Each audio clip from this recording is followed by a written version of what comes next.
la région du Sahel, la présence des organisations extrémistes violentes, notamment au centre du Mali et dans la région des trois frontières entre le Burkina Faso, le Mali et le Niger, a favorisé les tensions entre communautés locales. Parfois, ces tensions savamment entretenues par ces groupes ont dégénéré en violences intercommunautaires et religieuses. Cette incitation fait partie de la stratégie des extrémistes pour éliminer les sources locales d'autorité et pour utiliser les dissensions entre les communautés et les confessions religieuses comme levier à leur propre activité. Tout devrait être fait pour éviter les amalgames et empêcher l'intensification d'un cercle vicieux de violence et d'instabilité. Une démarche très tôt comprise au Niger, où un comité de dialogue intra- et interreligieux a été mis sur pied pour rapprocher et renforcer les échanges entre les différentes confessions religieuses. Le CEDIR est une structure qui a vu le jour en 2017, mais dont l'officialisation n'a eu lieu qu'en avril 2019. C'est une structure nationale qui a été mise en place par l'ensemble des représentants des confessions envoyés par les 8 régions du Niger pour mettre en place cette structure. Aucun autre événement quand même n'a été enregistré dans l'histoire qui a perturbé les relations cordiales qui existaient entre musulmans et chrétiens et même entre d'autres confessions. Donc au Niger, les gens vivaient harmonieusement, musulmans comme chrétiens. Et il y a beaucoup d'exemples, beaucoup de cas qui illustrent ces faits. C'est le fait que, par exemple, quand vous avez des écoles chrétiennes qui sont fréquentées majoritairement par les enfants, les fils des musulmans, et vous avez des centres hospitaliers également chrétiens qui sont fréquentés en majorité par les musulmans. Ce comité regroupe pas seulement musulmans et chrétiens. Beaucoup pensent que c'est un comité interreligieux, mais c'est aussi un comité intrareligieux. Le CEDIR règle aussi est concerné aussi par les problèmes internes aux grandes confessions religieuses. Chez les musulmans, par exemple, et même chez les chrétiens, puisque déjà il y a ce qu'on appelle l'œcuménisme chez les chrétiens. Donc, le CEDIR s'intéresse de près à ce qu'il y ait un dialogue interne au niveau des confessions. Donc, c'est pour cela que le CEDIR a eu plus de force, puisque il a pratiquement pris en charge toutes les questions liées aux différents religieux. Donc, que ce soit en interne ou en externe. Donc, toutes les confessions religieuses du Niger, que ce soit côté musulman ou chrétien, sont concernées par le CEDIR. Ce que le CEDIR fait, c'est surtout s'attaquer d'abord aux tabous et aux préjugés. On s'est rendu compte que les 2 événements de 2015 étaient liés à un manque de dialogue. C'était une incompréhension qui n'a pas été bien gérée et que d'autres ont utilisé à d'autres fins pour pouvoir, on dirait même un peu politique, donc qui a amené à ces événements. Donc on s'est rendu compte que ce soit au niveau des services, que ce soit au niveau des écoles, que ce soit dans la vie de tous les jours, il y a ce déficit de dialogue. La confession religieuse ou la sensibilité religieuse de l'individu peut être une barrière, un frein dans ses relations de tous les jours. Donc, on s'est attaqué à ces choses-là et le CEDIR organise des sessions de dialogue avec l'ensemble des catégories sociales. Par exemple, si ce n'est pas avec les étudiants, c'est avec les fonctionnaires, c'est avec le travail des ONG, c'est avec les députés, des imams et des prêtres. On réunit ou bien des leaders religieux, ou bien des leaders sociaux, ou des femmes leaders, par exemple. On les réunit côté musulman comme côté chrétien. On prend dans toutes les sensibilités religieuses, on les réunit pour discuter versets bibliques et coraniques à l'appui c'était une sorte de plaidoyer en faveur de la tolérance. On montrait, preuve à l'appui, que l'islam n'était pas une religion conflictuelle, n'était pas une religion d'intolérance. Au contraire, c'est une religion d'amour du prochain. Quant au christianisme aussi, on s'emploie à montrer la même chose. Donc, vraiment, les résultats sont immédiats. Beaucoup de gens confessent du fait que ils ont été induits en erreur et qu'ils ne savaient pas qu'il y avait tous ces versets, tous ces hadiths et toutes ces paroles de Jésus et du prophète Mohammed qui incitent musulmans et chrétiens à vivre harmonieusement, à coopérer et à travailler ensemble. Au Niger, la frange majoritaire de la population, ce sont les jeunes. Et donc, ils ont un rôle important à jouer, puisque lorsqu'il y a eu de tels événements, ce sont des jeunes qui ont été induits en erreur, ce sont des jeunes qui ont fait le sale boulot. Donc, mais les jeunes, on se rend compte qu'à chaque fois qu'on les réunit dans une salle pour faire ce qu'on appelle les sessions de dialogue, on se rend compte que ces jeunes-là sont plus réceptifs que n'importe qui. Et ils arrivent tout de suite à adhérer. Et on l'a vu avec les élèves des écoles mission chrétiennes du Niger.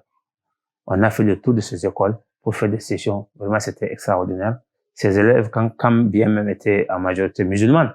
Donc, on l'a vu avec les élèves d'autres écoles, vraiment qui ont tout de suite adhéré à l'idée du dialogue et de la tolérance. Donc, au niveau du CEDIR, nous sommes conscients de cela. C'est pourquoi tout récemment, nous avons fait une session avec les jeunes leaders au niveau du centre Siloé, où vraiment, ils étaient presque une centaine, aux jeunes filles et garçons musulmans et comme chrétiens, où vraiment pendant 3 jours, on a fait des sessions de dialogue. Et ces sessions de dialogue ont été tellement productives que à l'unanimité, on a mis en place une structure de jeunes leaders pour la tolérance culturelle et religieuse. C'est son nom. Jeunes leaders pour la tolérance culturelle et religieuse, avec un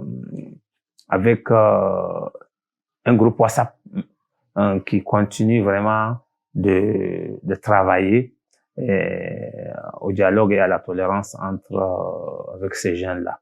Ce n'est donc pas un hasard si l'ONG Terre des Hommes Italie, à travers son projet Expression culturelle transfrontalière entre le Niger et le Burkina Faso pour la paix, l'inclusion sociale et le développement, ait fait du dialogue interreligieux un des piliers de sa mise en œuvre. Ce projet, tel qu'il est déjà dénommé, fait cette promotion de la paix. Et qui dit paix parle également d'une cohabitation pacifique. Et donc, le dialogue interreligieux dans le projet a tout son sens parce que à la recherche de cette cohabitation pacifique entre les religions. Et disons que le dialogue interreligieux est en quelque sorte le fondement dans le cadre du projet parce que fait également cette promotion de la coexistence pacifique entre la population habitant les mêmes communautés pour un but d'avoir vraiment cette paix durable tant recherchée. Le dialogue interreligieux pour également faire valoir cette acceptation de chacun au sein de la société tout en respectant la confession à laquelle cette personne s'est donnée.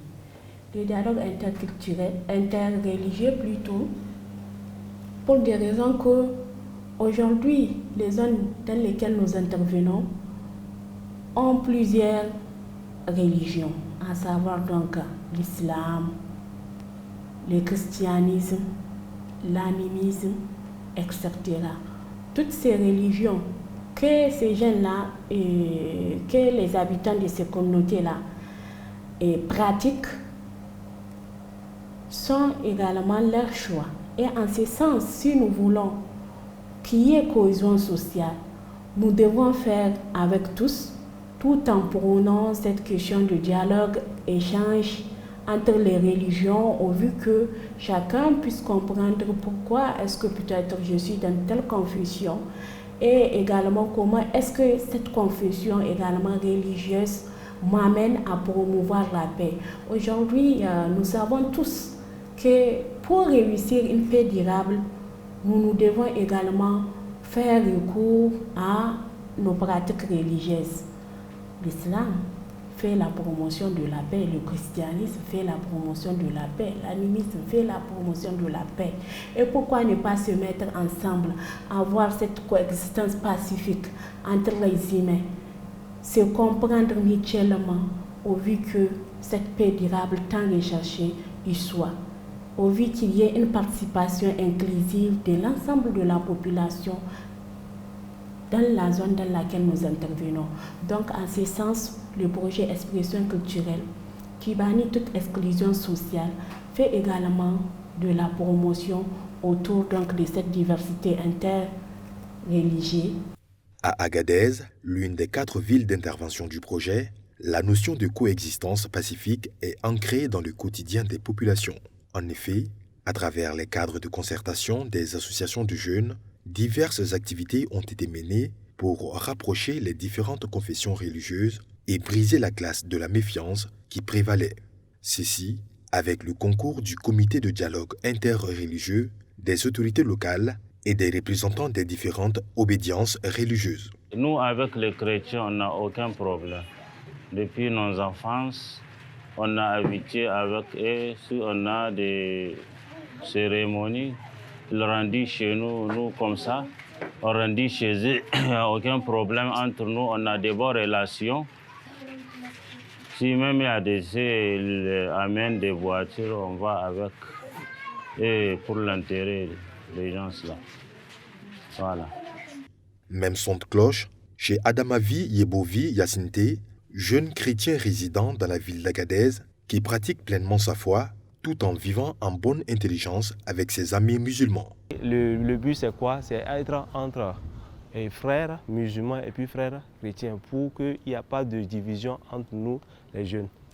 Et on a dû faire des tournois à Maradi, on a joué ensemble, on a mangé ensemble et puis aussi on a essayé de partager aussi, comment on appelle-t-on, leurs paroles coraniques et puis paroles bibliques aussi. Donc ils nous ont expliqué concrètement ce pourquoi nous sommes là. J'habite chez un ami présentement et c'est un musulman aussi. Il m'a accueilli. Depuis que moi je suis ici au Niger, je l'ai connu. Donc c'est lui qui me permet même de faire aussi certaines activités aussi. Par exemple, c'est un informaticien. Si j'amène l'ordinateur chez lui, il répare même sans rien prendre même.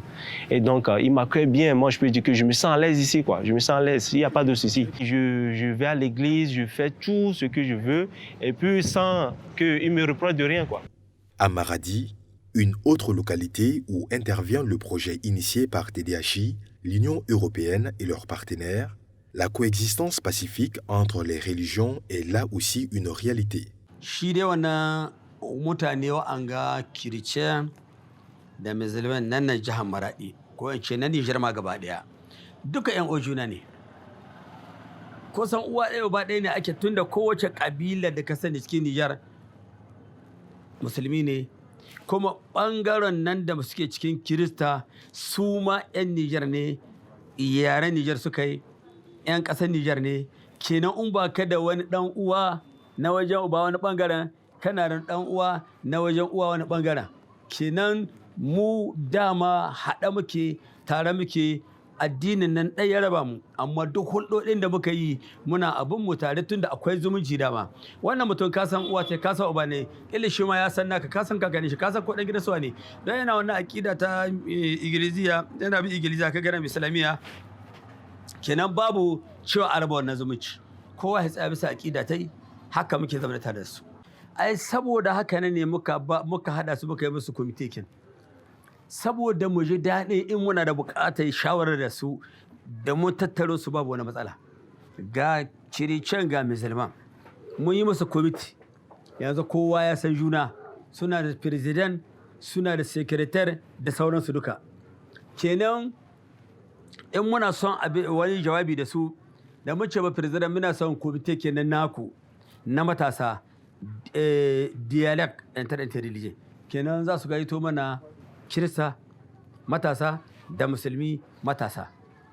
Idan muka zama da su za mu yi musu jawabi, in abin da ya shahi zaman lahiya ne za mu yi musu nasiha, mu yi musu jawabi domin a zauna lahiya, kowa ya tsaya bisa addini ne, a samu kwanciyar hankali, a samu lumana, zaman lumana, a samu zaman amincewa da yarda banda fitina tsakankaninku.